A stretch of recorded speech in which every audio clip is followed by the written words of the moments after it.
Week 1 surprise game ball goes to surprise game ball. Interesting. So going back to week 2, like 3 or 4 years ago, when Jalen Watson had that interception against Justin Herbert in the red zone, I think we could see a defensive back if we see some crazy stuff from Spags, a blitz off the edge that gets him to throw the football into the waiting arms. I think Trent McDuffie finally getting the monkey off the back in terms of interceptions last year definitely helps. I'm going to say Trent McDuffie. I'm going to say he has some passes defense. He might maybe causes a fumble. So I think surprise game ball could be going to Trent McDuffie getting an interception or a fumble, a turnover of some kind that helps the Chiefs on their way to winning, Scott. Not a surprise in the grand scheme of having he's a really good player. We all know that. More of people probably would think that would be an offensive player getting that. All right, Kevin. Dan, do you see Herbert being rusty since he took 0 snaps in the preseason? I think he fumbles on his first 10, and we have it.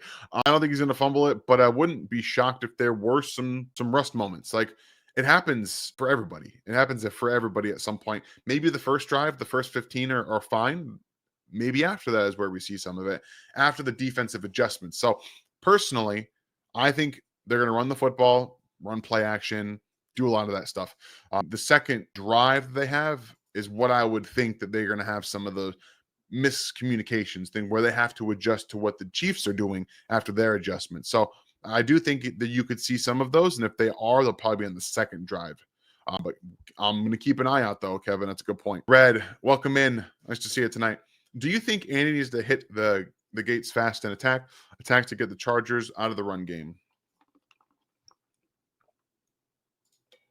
I don't know. I don't know if it's going to be his mentality. If he came out on the very first play and threw the ball deep, and I'd kind of love it. I would kind of love it. That's under center, 13 personnel, play action pass, have Xavier Worthy going down the field. That sounds like fun, Red. So you may have talked me into it. Andy Reid typically is very predictable with his stuff, where I'm going to run the ball here. We're going to get Patrick into a quick pass here, get him comfortable. But if he just came out and said 13 personnel, we're going to throw the ball down the field with Xavier Worthy, that sounds fun. I hope so. Now I want that to happen. Another one here from Scott. Any scheme changes on defense we should expect?